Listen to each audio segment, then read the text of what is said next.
ವಾತ ಅಂದ್ರೆ ಏನು? ವಾತ ಅಂದ್ರೆ ನಮ್ಮ ದೇಹದಲ್ಲಿ ನಮ್ಮ ಸಿಸ್ಟಮ್ನಲ್ಲಿ ವಾಯು ತತ್ವ ಜಾಸ್ತಿ ಆಗಿದೆ ಅಂತ ಅರ್ಥ. ಏರ್ ಪ್ರಿನ್ಸಿಪಲ್ ಅದು.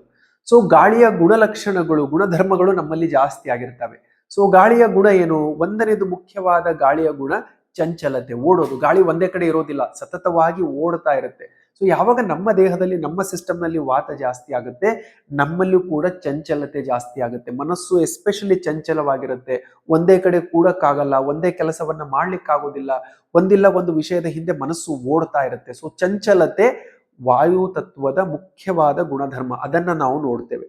ಎರಡನೇದ್ದು ಗಾಳಿ ತತ್ವದ ಗುಣಧರ್ಮ ಅಂತಂದ್ರೆ ಗಾಳಿ ಎಲ್ಲವನ್ನ ಒಣಗಿಸುತ್ತೆ, ಡ್ರೈ ಮಾಡುತ್ತೆ. ನೀವು ಒಂದು ಬಟ್ಟೆಯನ್ನ ಹಾಕಿದ್ರಿ ಅಂತಂದ್ರೆ ಗಾಳಿ ಅದನ್ನ ಒಣಗಿಸುತ್ತೆ. ಯಾವಾಗ ನಿಮ್ಮಲ್ಲಿ ವಾತ ಜಾಸ್ತಿ ಆಗುತ್ತೆ, ನಿಮ್ಮ ದೇಹ ಡ್ರೈ ಆಗುತ್ತೆ, ನಿಮ್ಮ ಹೊಟ್ಟೆ ಡ್ರೈ ಆಗುತ್ತೆ, ನಿಮ್ಮ ಕರಳು ಡ್ರೈ ಆಗುತ್ತೆ. ಆವಾಗ ಆ ಡ್ರೈನೆಸ್ ಇಂದ ನಮಗೆ ಗ್ಯಾಸ್ಟ್ರಿಕ್ಕು, ಬ್ಲೋಟಿಂಗು, ಮಲಬದ್ಧತೆ ಆಗುತ್ತೆ, ನಿದ್ರಾಹೀನತೆಯ ಸಮಸ್ಯೆ ಆಗುತ್ತೆ. ಇದೆಲ್ಲವೂ ವಾತ ಎಗ್ರಿವೇಟ್ ಆದಾಗ ನಮ್ಮ ದೇಹದಲ್ಲಿ ಆಗುವ ಸಮಸ್ಯೆಗಳು, ನಾವು ನೋಡುವ ಲಕ್ಷಣಗಳು. ಅದಕ್ಕೆ ಆ ವಾತವನ್ನ ನಾವು ಬ್ಯಾಲೆನ್ಸ್ ಮಾಡ್ಕೊಳ್ಬೇಕಂದಾಗ ಆ ಗಾಳಿಯ ಗುಣಧರ್ಮಗಳನ್ನ ಅರ್ಥೈಸಿಕೊಂಡು ಅದನ್ನ ಬ್ಯಾಲೆನ್ಸ್ ಮಾಡಿಕೊಳ್ಳುವ ಒಂದು ಜೀವನ ಶೈಲಿಯನ್ನ, ಆಹಾರ ವ್ಯವಸ್ಥೆಯನ್ನ ನಾವು ಅಳವಡಿಸ್ಕೊಳ್ಬೇಕಾಗುತ್ತೆ.